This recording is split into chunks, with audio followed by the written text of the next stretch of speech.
a suitcase. In the next scene, we stood on the shores of a giant body of water, and in the distance I could see a ship, crowded with people. They were waiting for the bag. When I turned to question Mother about it, she was gone. I looked up to the ship again, and now Mother was on board. Mother! As we turned and sailed out to sea, Mother waved goodbye to me. All the faces on the desperate ship were Jewish, and I knew that they were headed for one of Hitler's camps, and someday the ship would come back for me. So I longed for Mother to come back. I felt certain she would be safe when she reached her destination. At the same time, I had to assurance that I too would be safe. It was a peace that passed all understanding. And this profound autobiography, trapped in Hitler's Hell by Anita Ditman with Jan Markell, Anita recalls being trapped in Nazi Germany. To this day, the Nazi Holocaust and other genocides around the world prevent people from believing in God. Satan uses evil such as this as a stumbling block for those who cannot accept that a loving, all-powerful God would allow such horrible things to happen. But my hope is that through this story you will come to know the sovereignty of God. Our story begins in 1941 when Anita is only 16. Mother, something will happen today. I just know it. It is that God has conveyed an unexplainable message to me. Don't be silly, Anita. Be brave and calm. I can't explain it. I see these same skies this morning that I saw in my dream. They can stop over here, Mother. This time it is for us. I know it's because of my dream.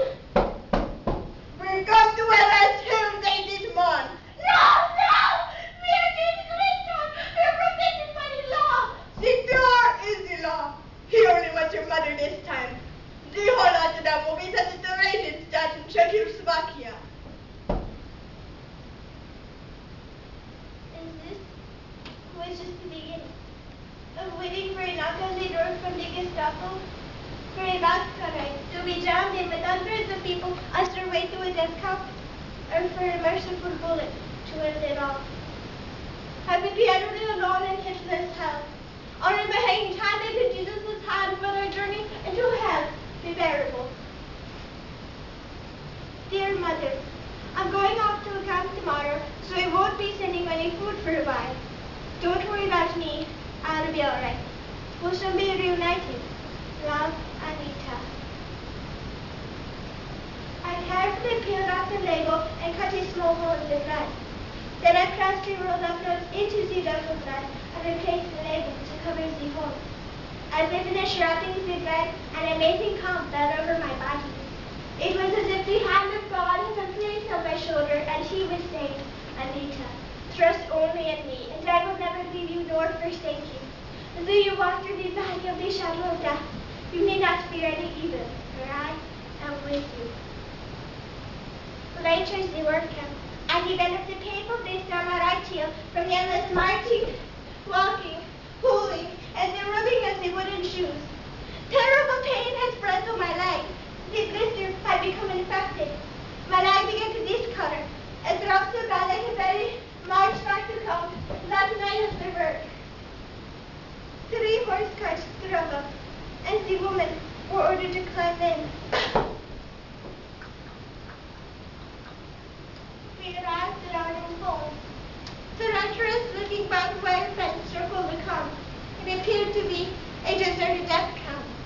And he told you to go and pick up some things for the camp. Helen is liable to go, sir. This whole situation is just made for an escape. Rather, take these two to the factory and make sure they get supplies. To the train station. I begged as I flashed the money and cigarettes and phone to his eyes. We beg you, take us there immediately.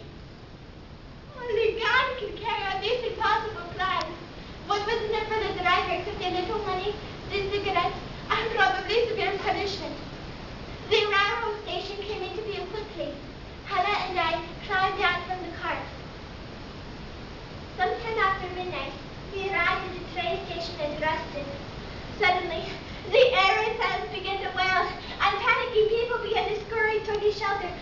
the station. I'm not sure I can walk on my leg, but I ran into the street thinking it might be safer if I wasn't inside the building. But then they bombs and their targets and they around me with the trick deposit. Afterwards, only in the right moments, the bombs stopped falling. An eerie hush fell over the burning city.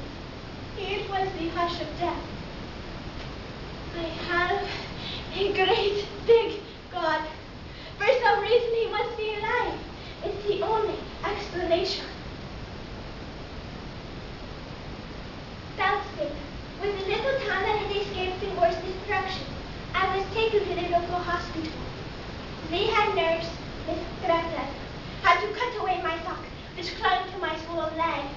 The infection had turned my temperature up to nearly 105 degrees. 2 holes were drilled into my lips to enable the infection to drain. I was numb with fear, sensing that I'd given myself away. My fear was confirmed as the Nazi hospital staff neglected me. I was never given any pain pills because I always refused to respond to Miss Greta's as Hitler.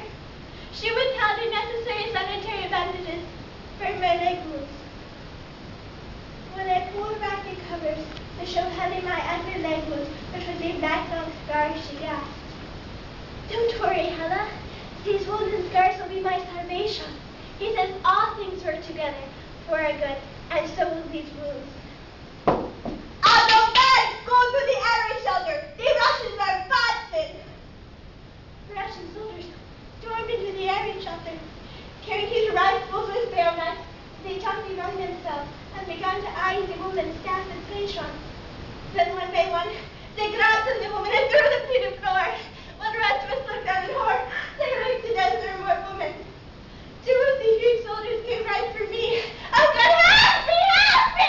They threw me to the floor and they took off my clothes. It was a secret in a house, and the master of my nature was personified before my eyes.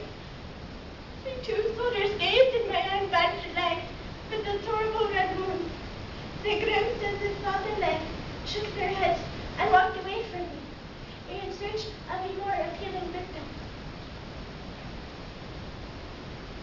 When the war ended an hour later, we all sat in a state of shock, wondering what to do and where to go. I saw a woman weeping as she sat in the corner. It was Miss Greta. I timidly knelt beside her with my arm around her shoulder.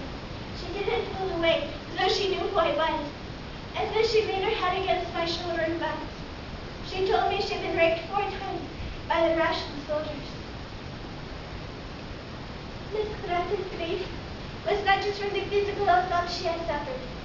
It came from the broken vision of the glorious fatherland, the realization that Hitler was a fraud.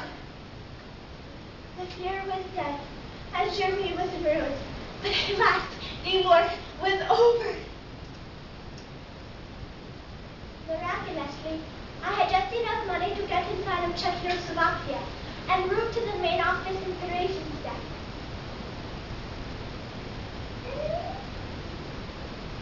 I'm looking for my mother, Anita Ditman. Anita Ditman is alive and well. She is living here in the camp.